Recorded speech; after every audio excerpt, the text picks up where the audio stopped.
Alright,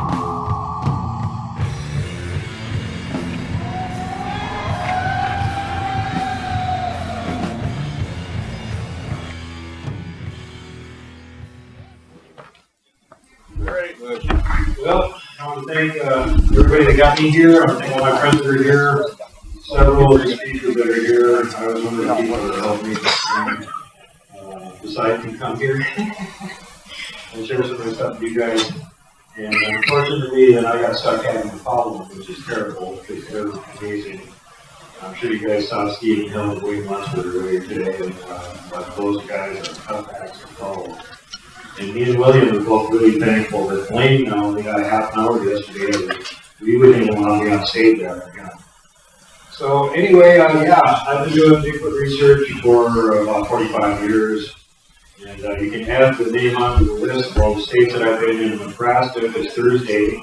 We went down to the wild blackbird mentioned yesterday. It was one of the more recent reports in modern times here in Nebraska, Nebraska. And that's with Richard Soul from the Knox Vegas project.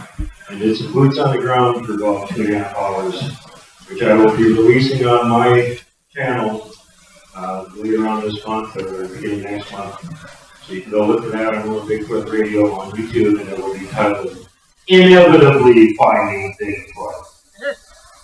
Because we did.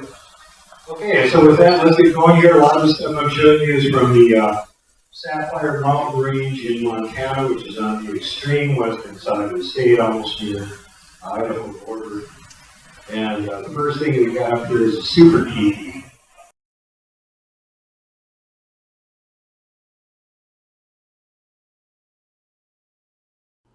Okay, I decided instead of showing you guys the actual view from inside the venue, that I would show you the actual raw video and do a much better narration job, so you actually get a better version of this than the people that were at the show. And what we're showing right now is our giant super teepee. This one is about 5-6 miles away from our main research area. We noticed it right along the road, and the dead giveaway was the giant top of it, which I was already showing. There's Mike walking around in the foreground, Michael Matt. And we got several things on video in this one area here, which I'm going to show you guys several of them coming up. There's the teepee itself. That doesn't happen naturally. All those trees were shoved over and the tops interwoven like that. So very peculiar. And then once again, there's a shot of the tops all interwoven.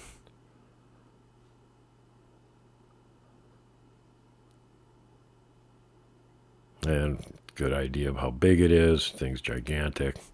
You can see there's tons of other deadfall right around this. If you go 100 yards upriver from it, you don't see any of that. Same thing if you go 100 yards downriver.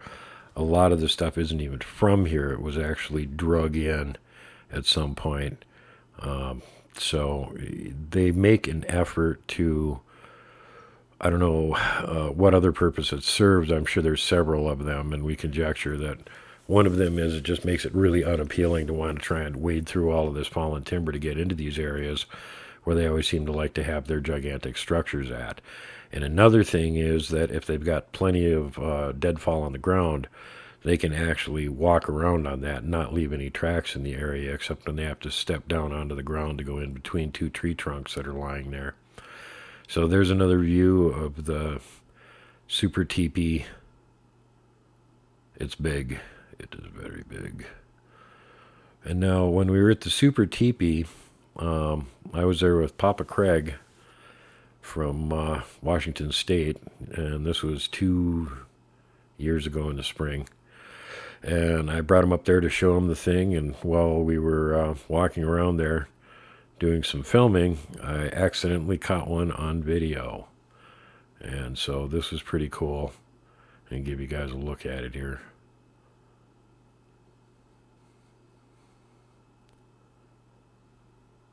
And he's kind of hard to see. But if you look close, You'll be able to spot them. We're going to show them a couple times. And I didn't notice them originally. I mean, even though I filmed them, I could see with my naked eye there was something weird in this one area that didn't look quite right. So I just zoomed in on it. And with the screen on the camera that I got, I still wasn't sure if there was anything there or not. So I just zoomed in and then zoomed back out again. Well, guess what? There was something there. And it took Blaine Tyler from the Bigfoot barn in northeast Ontario to actually spot it.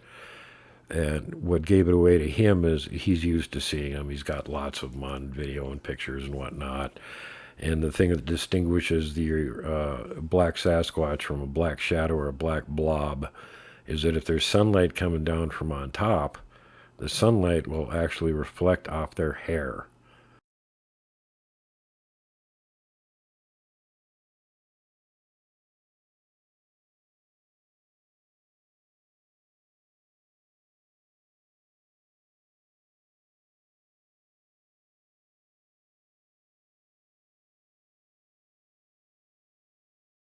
And so you get this outline at the top of their head, and there's Papa Craig walking around.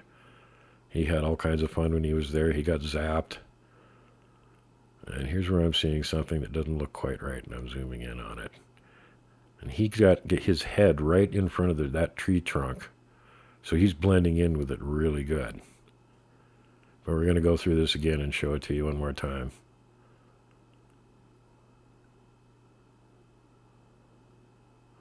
There he is peeking over the log. He's lying on the ground, and he's got his head up just about nose level is where that log in front of him is. And he's just barely got his head peeked up far enough where his eyes are over the top of that log and he can watch what we're doing.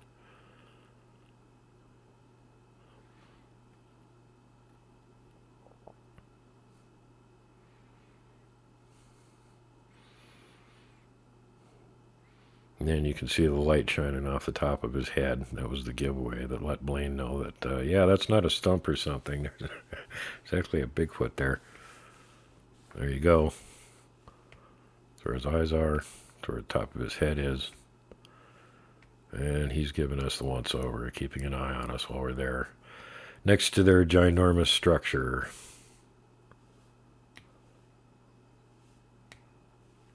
And this isn't the only time that this happened. We've had several other videos that we've shot there. We've gone back and looked at them, and it really looks like there's ones in the background watching us. And we've shown those before, too.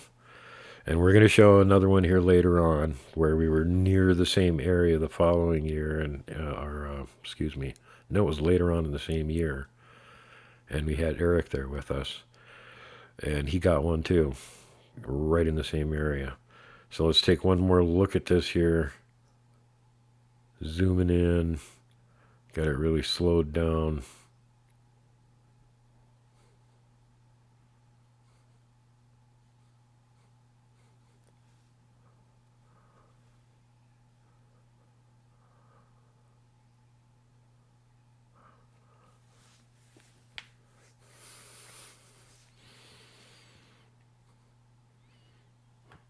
And there he is.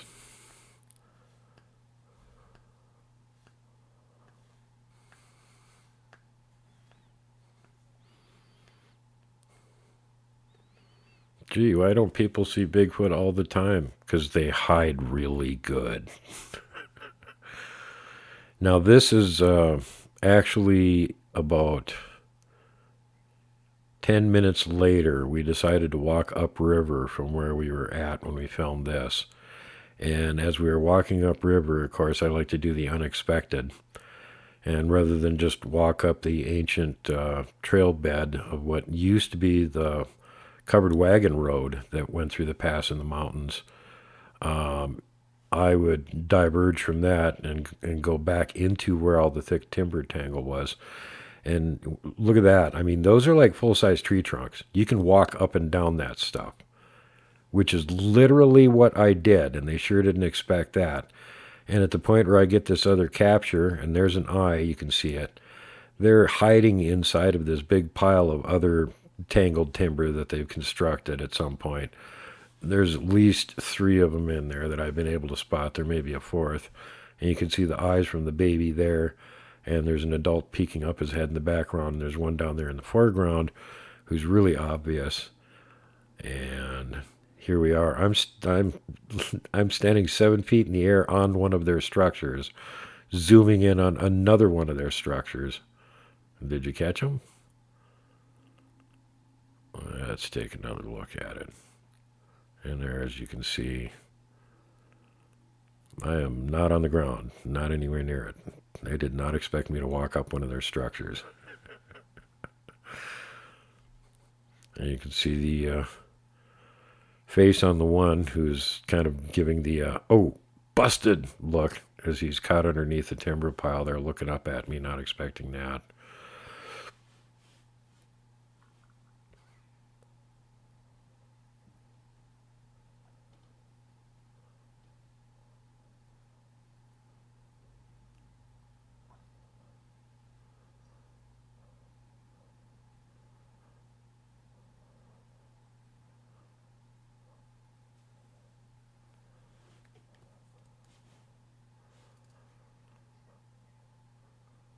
And here I am, once again, clinging onto a tree with one hand, balancing about 7 feet in the air on my 2 feet, and trying to film with my other hand. So don't complain that it's a little wobbly. I'm doing Spider-Man stuff here.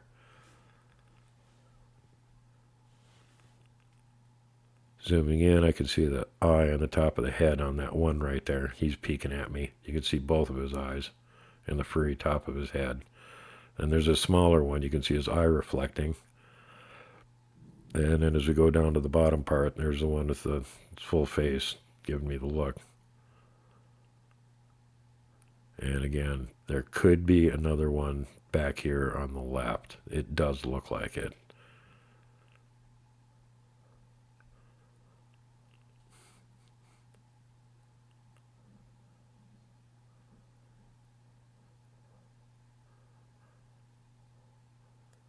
So yeah, the moral of this clip is do the unexpected and don't get killed.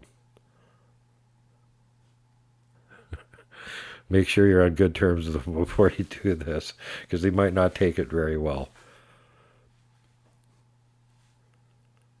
And coming up here now, we got back again at the super teepee. Juby ducking behind tree.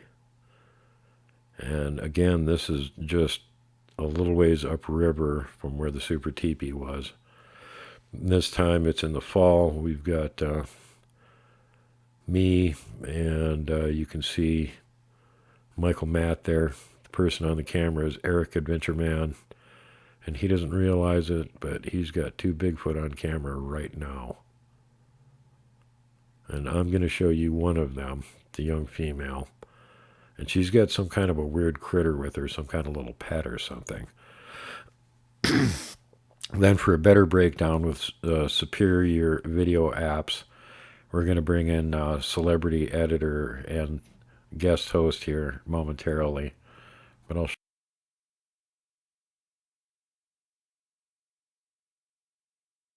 is a dog squeezy toy donut type thing.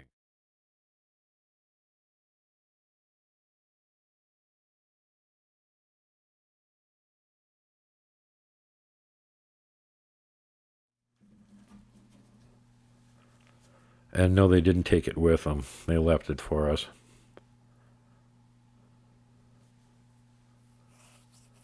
Oh, they were playing with it that day.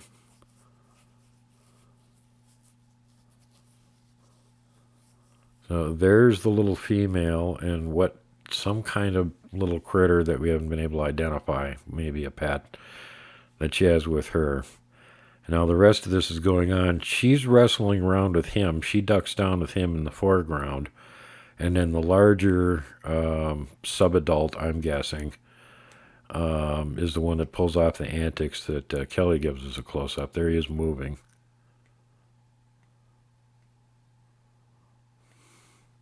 And Eric pulls back out. Doesn't realize that he's got one on camera. And after doing a wood knock, he then peeks back again to see what's going on. So let's take another look slower and see if you guys can spot all of this stuff now. Again, there's Mike. I'm in the background waiting for Mike.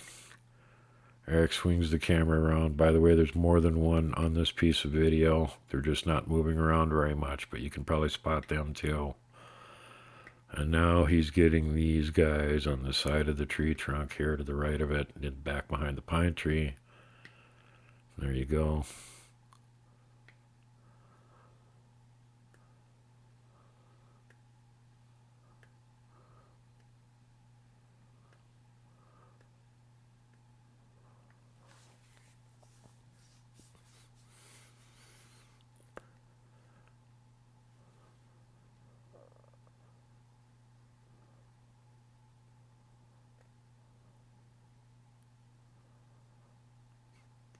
And as you can see, he's got the camera on it for quite a while.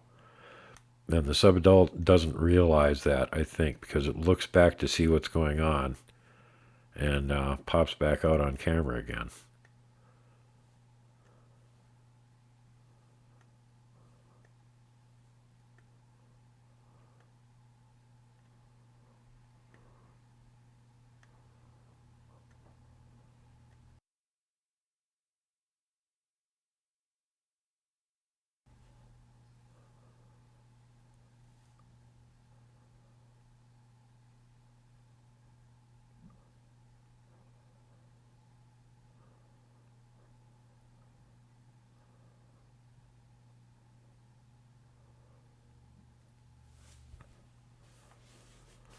Okay, now for our special guest host doing a breakdown on the same video and showing a way better and interesting thing. We got a wood knock on video here. And so with a breakdown on that, take it away, Kelly Shaw. Rocky Mountain Sasquatch. I am taking a close look at Bigfoot captured on video in a part of Montana with a lot of Bigfoot sightings. Some are very aggressive too. I first saw the video on World Bigfoot TV about a year ago.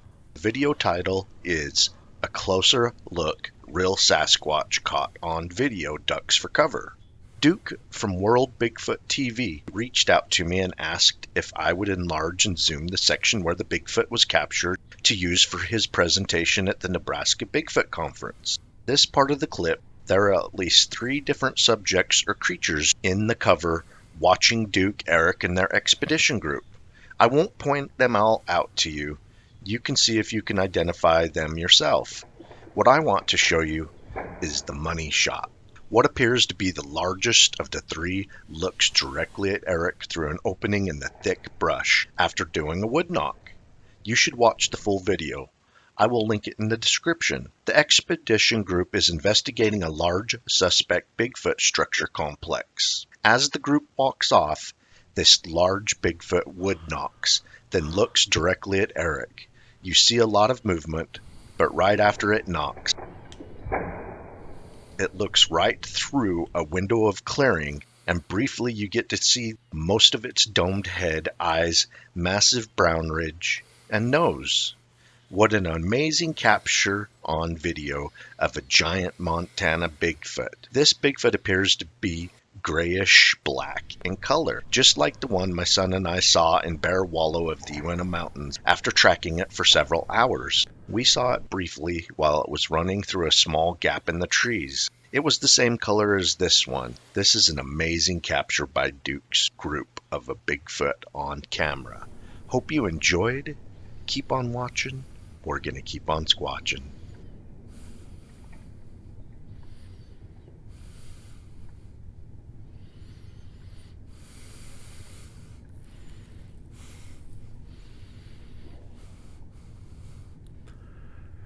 And here you go one last time. Thanks very much for all the help with this, Kelly.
All right, back to the mega teepee. This one is a lot of fun. We've also caught up a bunch of different things here at the mega teepee in addition to the mega teepee itself. So it's pretty interesting.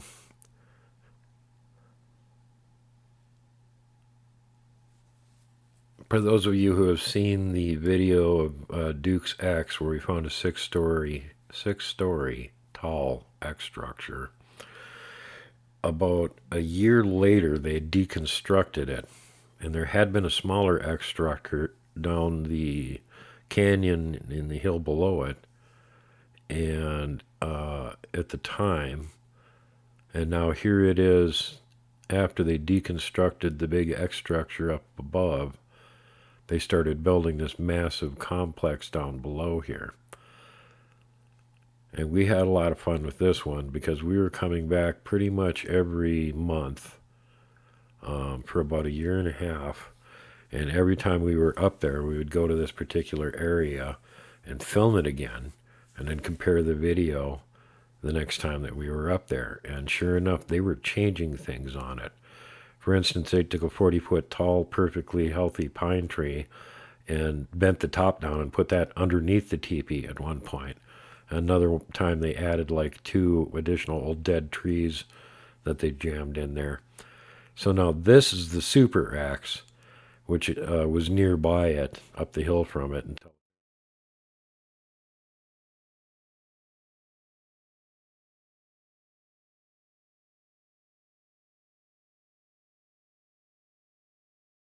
there's like 3 of these along the hillside now. That's Shane underneath it for scale. And for whatever reason, they've got one side of this big ridge marked with all these X structures on it, which weren't there about 3 years ago. We've recently built them.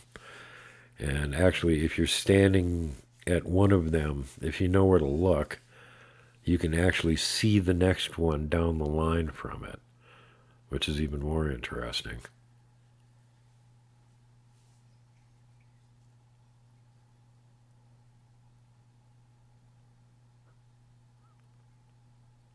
And yep, there's Shane down there at the bottom to show you how ridiculously big they're making this. This isn't even the really big axe. This is just one of the super axes.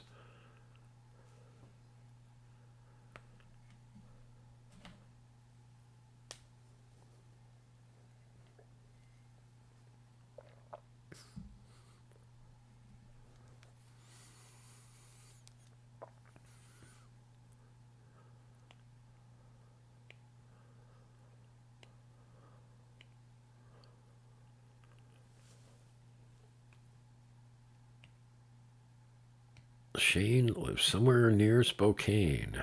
Shane from Spokane. And he has Bigfoot activity over on his property a couple times a year, too. So he didn't have to come over here in order to see Bigfoot stuff. He just came over to see really big structures, I think. Here's another example of the excessive amounts of deadfall all over the place. And what's that way off in the distance? That's right. It's the next X structure in line. You can see it. That whole side of that hill is all marked with these giant X structures.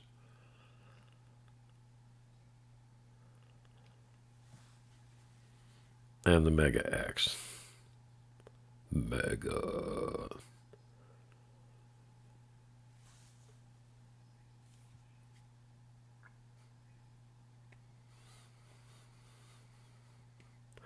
Mega X was filmed as we discovered it. And then we went back and filmed it a couple more times. But we just stumbled upon it. We were randomly walking, and I said, "Hey, I call it." And Mike said, "What?" It's Duke's X. I call it. I saw it first. So I had him stand up on the ridge. Here it is. And he's filming it as I'm walking down to it for the first time. Because we wanted to get me underneath it for scale. So you can see exactly how big this thing is. And there I am under the middle of it.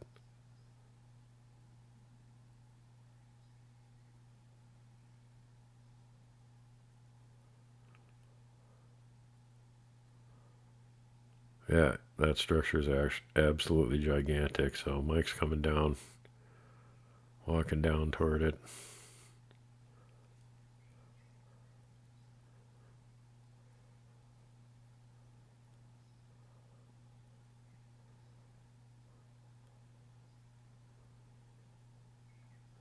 And as you can see there,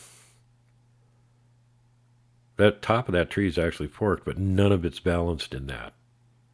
It's all wedged together, leaning against it in a really improbable way. Incredibly improbable.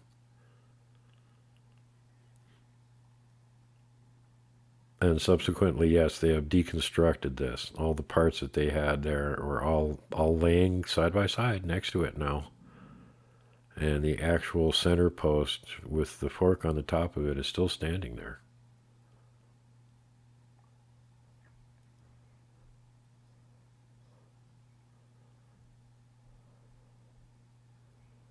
There it is again.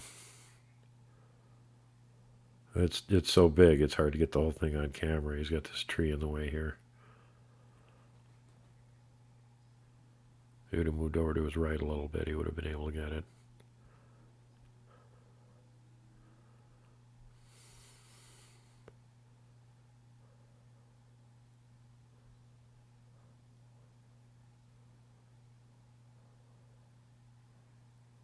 Yeah, absolutely ridiculously gigantic structures. And it creeps you out when you find them, too, and especially when you can ID them as not something natural. Like, all these pieces got moved into place. Those trees didn't grow there. What can move something that big around? So, very scary. Well, one of the times that we were there, I accidentally caught Big Mama there with two of her kids, keeping an eye on me. She was very close to me. I didn't notice her when I got her on video. She got spotted by the amazing Joyce Gray at Miss Bama BF on YouTube, who's incredibly sharp-eyed.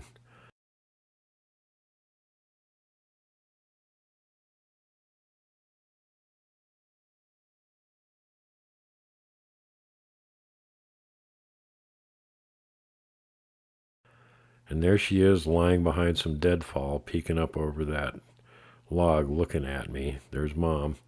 And as Joyce pointed out, there's Baby in the foreground. Now, Blaine Tyler is the one that pointed out Baby's sister further down the hill. There's Mama. I must have got too close. She didn't have time to go anywhere else, so she just laid down behind the pile of timber and went, well, I'm hiding. You can't see me now. She's right, I couldn't see her. The camera got her.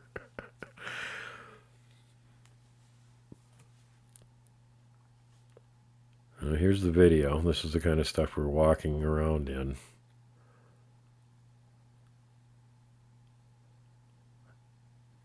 I'm trying to make my way around all these fallen logs, impediments, uprooted trees, peculiar stacks of uprooted trees. That spot right there, where the trees all come together, that's a peculiar spot. So now there's a secondary X over there. I want to walk over and film this little secondary X. And as I'm walking over, that's when we get Mom.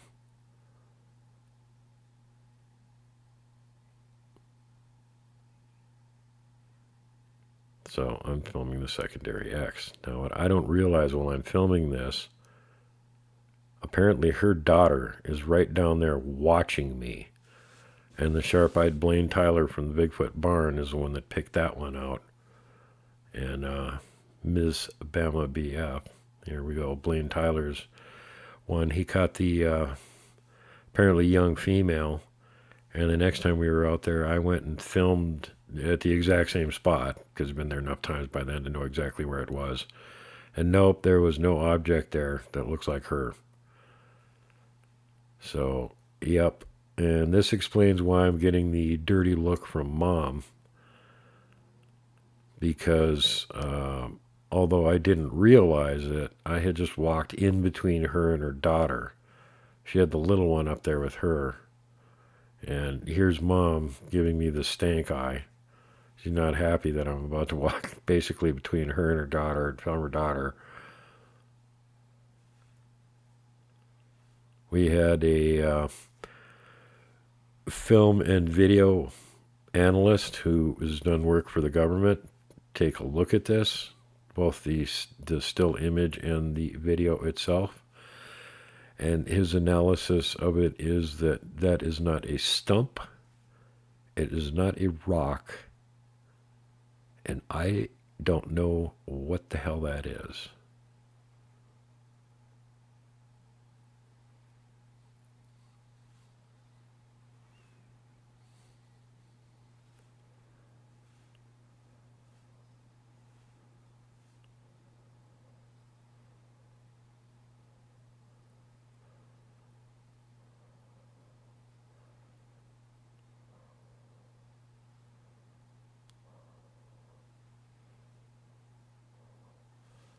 So again, thanks to Joyce Gray. Joyce is good at finding ones that I miss in the background, and then I get PTSD after the fact from looking at them. So I always appreciate that. Love you, Joyce. She's done this several times, and it just freaks me out every time I go through a few weeks. Oh my God, how did I miss that? Right, here's some more peekers at the Mega X.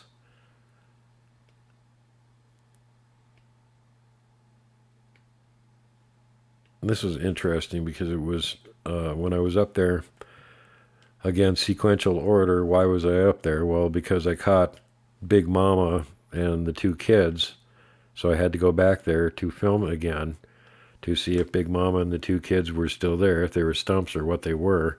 And no, they weren't there. So while I was filming that, I got this weird feeling somebody was behind me and watching me. And so when I spun around, that's what I got, is what we're looking at right now. There were several of them, several youngsters on one side of a tree and two adults on the other side of the tree. They're all lying flat on the ground.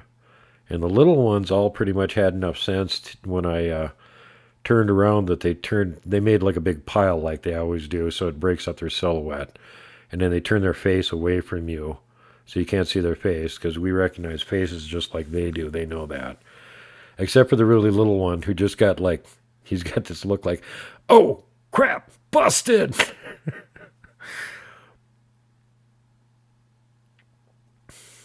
So here I am doing the comparison shot on the little X.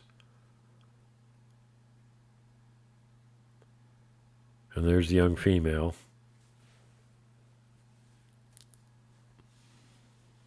You can see she ain't there. There's some other ones there, though.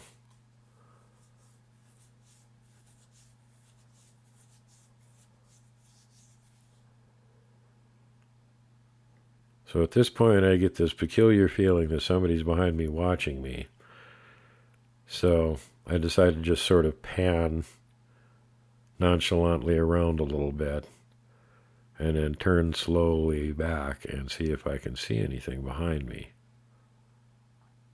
And I think there's a couple of them that I caught along this pan too.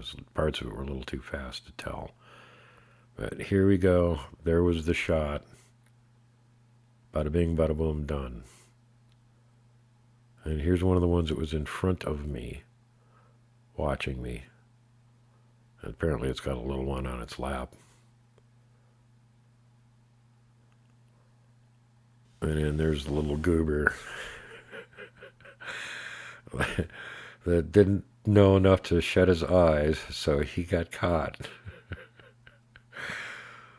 But you can see the suspicious pile of black objects around him. There's a couple other ones there at least besides just him.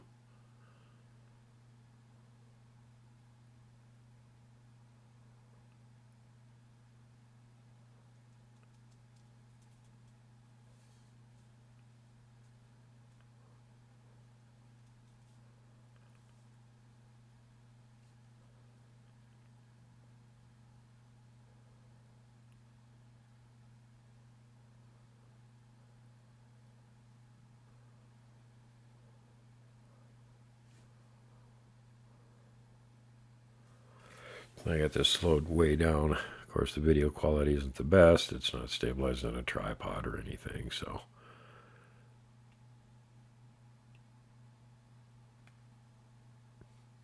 There's more than one of them in there watching me.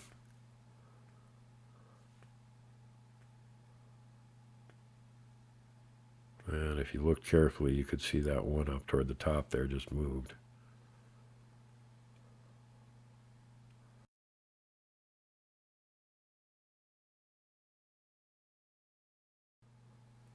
There's the other one that we showed you already.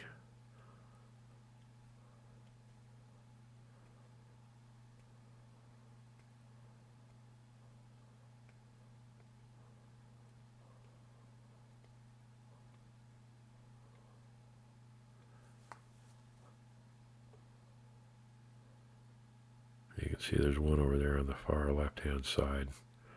It's just barely peeking up over that gray log.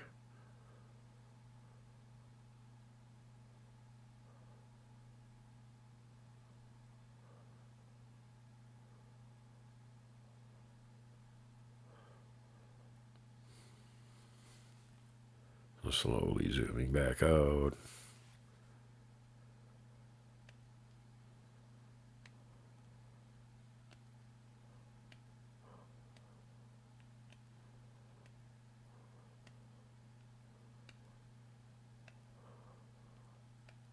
And we're doing the same thing except it was sped way up. And here's the, as Kelly would say, money shot. Slowed down so y'all can get a good look at it. And keeping in mind this is like basically 2 seconds where I zoomed in on them and then zoomed back out again. They can do peculiar things to cameras. If they know that you're filming them, they can definitely make weird things happen to your camera so you're not filming them. And Papa Craig will vouch for that. When he was up with me and I was filming some of that earlier stuff where he was in there with me, he found tracks. He was getting video of structures and all kinds of stuff. He had almost an hour's worth of video and probably like 100 pictures. And when he got done, all he had was 1 minute of video and 4 pictures. And all the rest of it just went, either turned to garbage or disappeared off of his camera. So, this is another one that Joyce Gray, Miss M-I-S-S, Bama, B-A-M-A, B-F on YouTube, found in one of my videos. And again, this is one of those things where maybe I shouldn't have been out by myself doing this. But we went across the river from camp that we don't ever usually do. And while 2 of the team members, Aaron and Michael, went upriver, I decided that I would go walk up to the top of the hill behind camp because we didn't really know how high it was. And I was surprised when I got up there, it was a lot higher than it seemed like it was, and you could see all the way across the valley. So while I was there, this is what I accidentally got on video.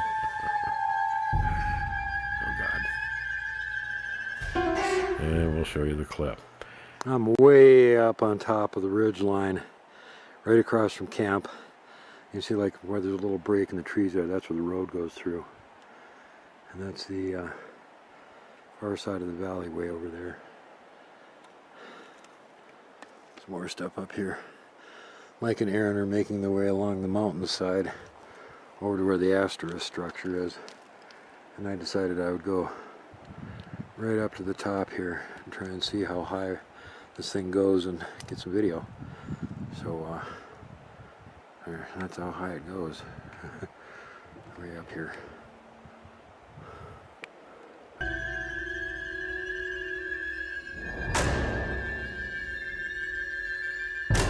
He is. And he is extremely big. If you watch this, you will probably be able to pick out the other more than one that are in there. And again, thanks to Kelly Shaw for doing the zoom in shots on this one so that we'd be able to see it a little bit better. But yeah, he's just standing right behind me watching me. And right after we got done filming this, I went immediately upriver and met up with the other 2 people that were with me. And when we got up there and we all started filming, we got a bunch of them on video. So apparently he followed me upriver, and the other ones that were with him also did likewise. because then as soon as I got up there, we started catching a bunch of them.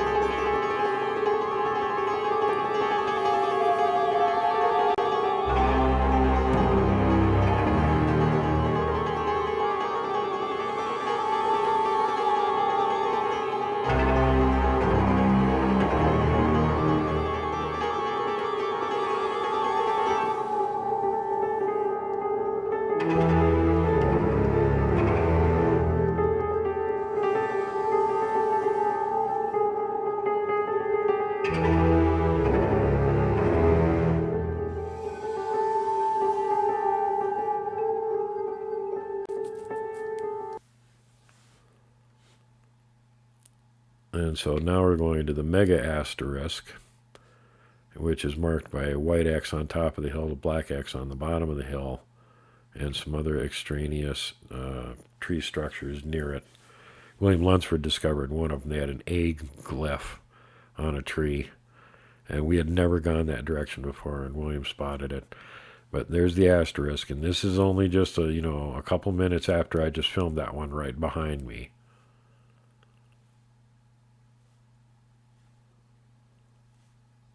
And then you can see again this, it helps to have a human there for scale because this thing is gigantic. And the handful of people that got to see it can vouch for that. William Lunsford, the folk monster hunter, being one of the few. It has since been taken down by a very large pine tree that was pushed strategically right across the middle of it and squished the whole thing. Interesting.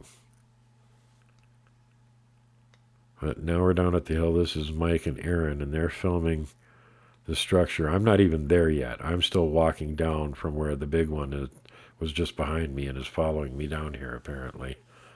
And I'm way out to the left over there. And then as I'm coming down, here's these other ones that they're going to start spotting. And if you see object in the background there, that's me coming down the hill. I hadn't even got over to him yet. There's already some there.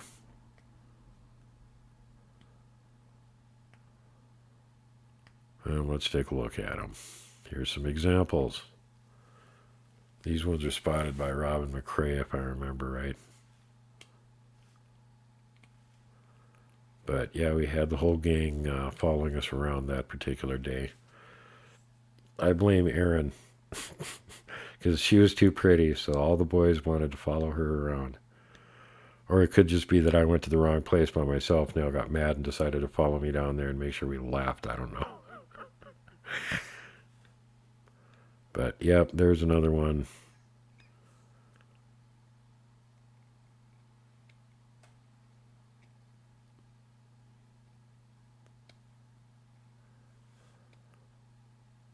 Looking up in the upper left there, there's another one. BB, littler one with it.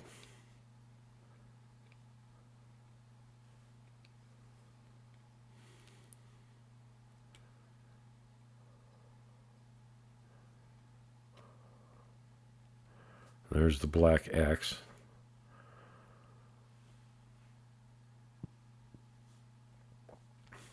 So yeah, interestingly, the black X is still there, although the other mega asterisk structure is now sadly also taken down.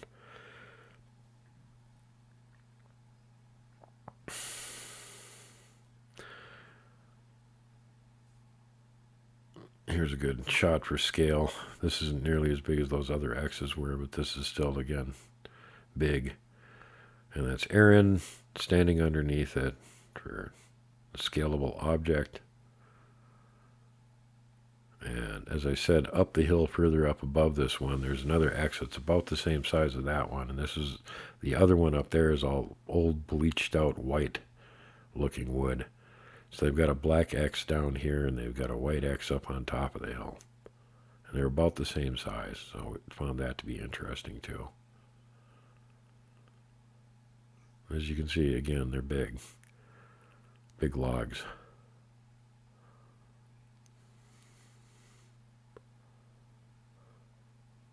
The statuesque Aaron being our model. Thank you, Aaron.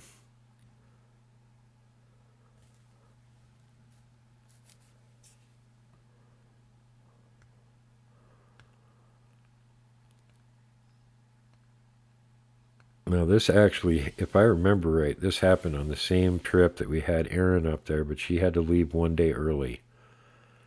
And me and Mike decided to go way down the pass to an area that we didn't really go to very much and just kind of randomly drive around and do some road footing and see what we could see from the road.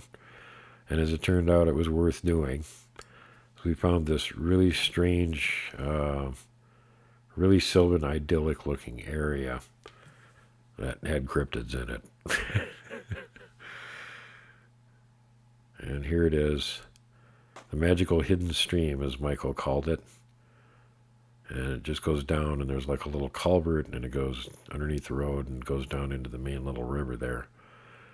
But you could like easily go by this thing 30 times and never notice it's there because there's no opening in the forest canopy off the side of the road for you to see it. So it was pretty much accidentally discovered it. And while we were up there walking around, we got several of them on video. And in this shot, I see one lying on the ground, and I can see his face. And he is trying to pretend that he's a log, but it's not working very good. Now, what disturbed me was after the fact, I noticed the bigger one laying on his left-hand side with the bald head. It looks like a freaking troll. I didn't notice him at the time. That's very disturbing. There he is. There's the littler one. There may actually be a third one back there because it looks like different colored hair in the background than what these guys have. So, yep, one of their favorite ploys, lie down in a pile, pretend you're logs. Humans are dumb. We'll fall for it. Sure, it's a log. It's log colored. Logs have hair. No. We don't think that far. We don't usually notice those tiny details. And the other fun thing here is as I pull out with the camera, I do kind of a quick pan around to the left. And as I'm doing so, I catch two more of them upriver from me, right across the river and further upstream, also poking their heads up watching me. So here we go again. There's the ones lying on the ground pretending that they're logs.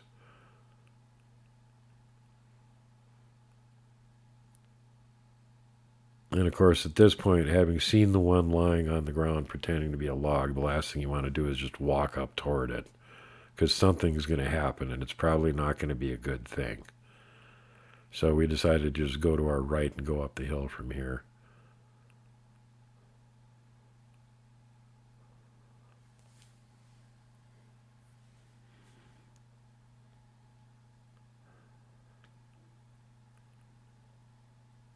Yeah, and the year after this, I was up there with Keith Crabtree, the legendary Boggy Creek monster himself, and walked around up this area and didn't see a dang thing.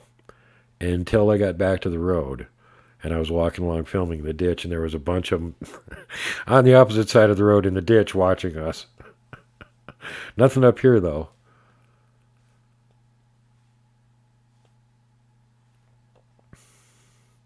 So here we go with the ones that were upriver. And thanks to Robin McCrae for spotting these ones. There's two of them up there, and as I zoom in, watch close now.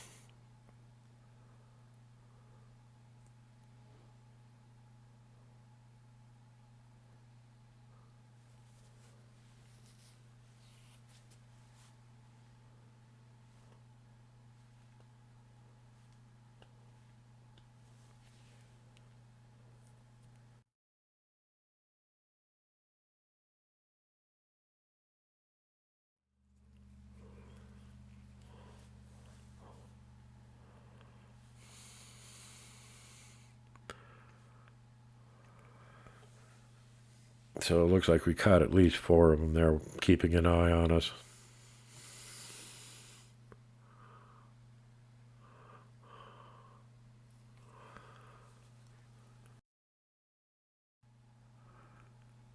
Sasquatch in camp.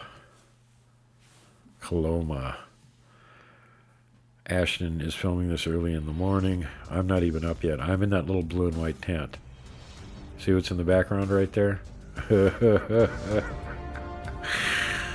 He's keeping an eye on camp. He's actually looking to his left up on the ridge line above him is where they had been watching us all night. And he must have been checking it out. If you look close, you can see his toes. You can count his toes. You can see his fingers. He's kind of hunkered down a little bit on like one knee. And he's still huge.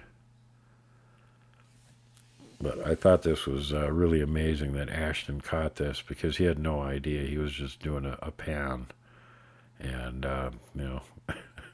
here's Mr. Huge at, like 8, 9 o'clock in the morning watching camp. So, God bless him. Thanks for not squishing us and everything. But I guess that pretty much concludes the presentation. So at this point, we'll go to a Q&A session that happened right afterwards and go back to the regular. Anyway, there we go. That's all the stuff I got for you this year. Hope you enjoyed it. Anybody got questions? Yes? No?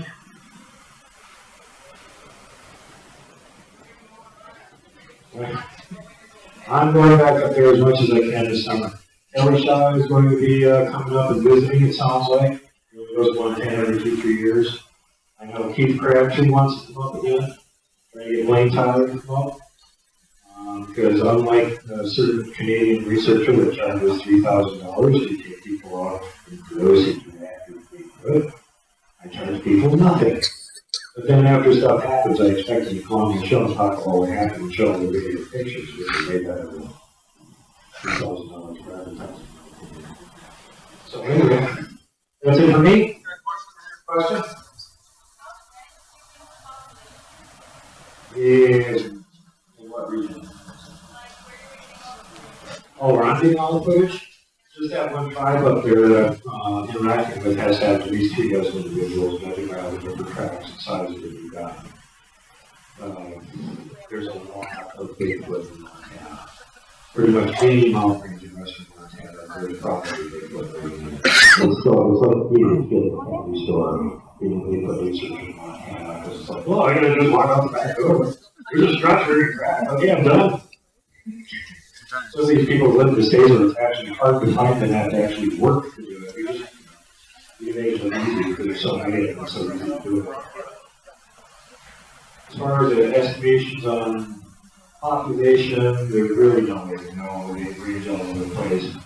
I can quote Jim Barrett King from Big Couple of Us in this one. We spent about 30 years doing a lot of research around Mississippi and all different areas of the state. And in each area, you're going back over and over and over again, trying to get an idea of how many individuals are in each little tribe or group or clan, whatever you want to call it. And his guesstimate was that just in the state of Mississippi, there's probably at least 2,000 Bigfoot. So extrapolate that across all the other states. Some of the states are going to have smaller population because less available powdered food and whatnot. And other ones are going to have a really big population like Montana. We've got 52 mountain ranges, 24 million acres of forest for our area. And almost all of that is national parks or state forests. A lot of it interconnects. And most of these mountain ranges in big forests, you can't build it. You can go in and enjoy nature and camp, and you ain't living there building it. So they got a lot of space up there. There's no humans can interfere with that. And you take full advantage of it. Down in the valleys, the people there, where there's tillable soil, and the climate's a little more moderate, and you don't have to climb up the mountains in winter to get to your house. So you get that idea. So it's mostly all the flatlands in between the mountains, and where the people that the rough mountains are, nobody's living there. Some of these mountain ranges hardly even have any access roads to get into them. It was unbelievable. If you drive from Missoula to Coeur d'Alene, you go through essentially a mountain valley, goes to the top of a pass, and it comes back down again into Coeur d'Alene. All of that ways you're going through a mountain range, mountain ranges. The entire way is 176 miles of mountain ranges on both sides of you. There's 2 roads that cut out. There's 2 little tiny towns, population of about 30, in that 176 miles of mountain range. How many Bigfoot do you think are out there? A lot. They got all the food they need, they got all the cover they need, all the resources that they need. And the only, I think the breaking limit for them is basically the carrying capacity of the land that they're on. If the land has enough food resources for them, they can have a bigger population. If it's less food resources, it's a smaller population. And so you'll have desert Southwest, Arizona, New Mexico, places like that, just not as many because the carrying capacity of the land is as big. But pretty much anywhere we can live, they can. They don't need technology to do it. We're the ones that need to project technology. They know what all the woods, they don't need it. So, kind of makes me wonder who's that. People like to say, "Oh, Bigfoot are aliens." Anybody, if anybody's an alien on this planet, it's us. Because we can't live without technology. They just do fine without it. They seem to be better adapting to this planet than we are. So, any other questions? No? No, go ahead. Yeah, Duke, these X structures, who exactly are they for? I think they're really more or less for other Bigfoot because they recognize that we don't know what their symbology is. We don't know what an X structure is. And if you do know what an X structure is, don't tell them you know that. Because then they can hold you responsible. It's like, if you see a no trespassing sign and you're from someplace that doesn't speak English, you know what it means. Plausible deniability. So, I think they're basically just territorial markers, and it's mostly to let other groups or other plants know we're in this area. Our hypothesis on this is that the alpha male is the one that's building that. And if he can build a bigger X structure, it's just like a grizzly bear ripping the bark off a tree. They reach up as far as they can and rip that bark down with their claws to show the other bears that might come into their territory. I live here, this is my territory, and here's how big I am. See how far up I can reach? And we think it's the same kind of thing, where the alpha male will make the biggest damn X structure that he can.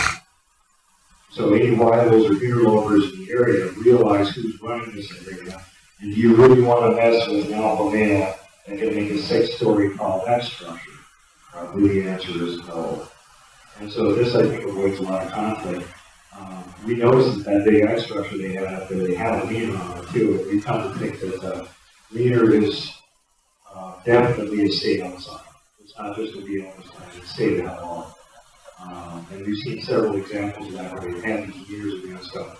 It was really territorial in those areas. They get seriously kicked off. If another Sasquatch or another plant goes in there, bad things will happen. It was happening with my friends that was up in Alaska. They were hunting all sheep. And they were going through this one area where they kind of know the Bigfoot there. One of was falling, was a younger one. And apparently they walked out of their territory and went into somebody else's territory. And she said, there was a big X right there. And I walked past it.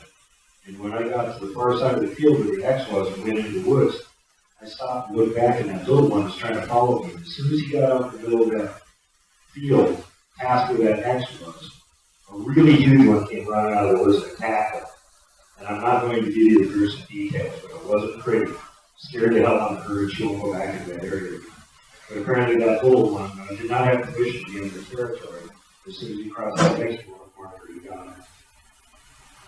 Will they follow the elk and mule deer migrations to the high country and then back down again? I think you can almost guarantee that. We've got a lot of stuff from the people in Colorado that are paying attention to that. But wherever the elk herds are moving around, there seems to be a lot of following. And the same thing is true up north in Alaska with reindeer herds.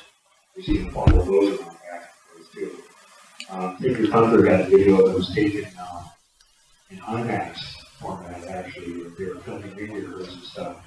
And they accidentally got one on the far side of the river chasing their reindeer. You got it on IMAX, go on Tinker Hunter's channel and check it out. Yeah, that was pretty barren ground. Yeah, exactly. Yeah, and see, you don't need trees for that to be around. They're really good at hiding. If they got a little ditch, you can't see them. Any other questions? No? Everybody good? All right, well, if you want to see my 300 plus interviews, documentaries, video, which include a lot of the speakers that were here this weekend, go check out World Bigfoot Radio on YouTube. I'm also on Rumble, BitChute, Odyssey, and Bright Beyond. And I appear twice a week on the third hourly program on Spaced Out Radio, which broadcasts out of British Columbia with Dave Scott. We'll be here next year as a presenter. I do a cryptid report on it twice a week, Tuesday and Thursday, so I catch up on if there's any really amazing breaking news on cryptids, I get it there. And otherwise, I usually just cover older, actually viable and valid reports that people have made. So, Any more for Glag? we know he's still alive. That's it. We cannot disclose where he is because for obvious reasons. And I've actually, if you want to know about this, I've been contacted by 2 different movie production companies out of Hollywood that want to do a movie about it, which I had to say no, because we don't need, the life is being pressed. We still want it. And there'll be all kinds of movie picks out there right on for it. And especially ones that have good equipment and a big budget. I'll leave it at that. Anything else? No? All right, everybody. Hope you enjoyed the presentation. Take care.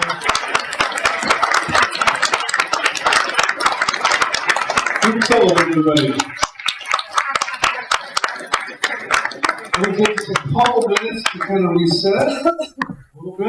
And don't forget that Montana Bigfoot Project and World Bigfoot Radio are completely 100% viewer funded. And so if you want to actually become one of the associate producers that get on the credits list at the beginning of the show, you can donate to paypal.me/World Bigfoot Central.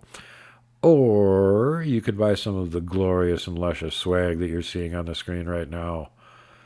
And that, of course, also helps to fund our efforts to get out in the field, film cryptids, and bring you shows to keep you entertained and enlightened as to what's actually going on out there, contrary to what you'll hear from non-reputable sources. Unreliable sources, as they say on CNN. That's it.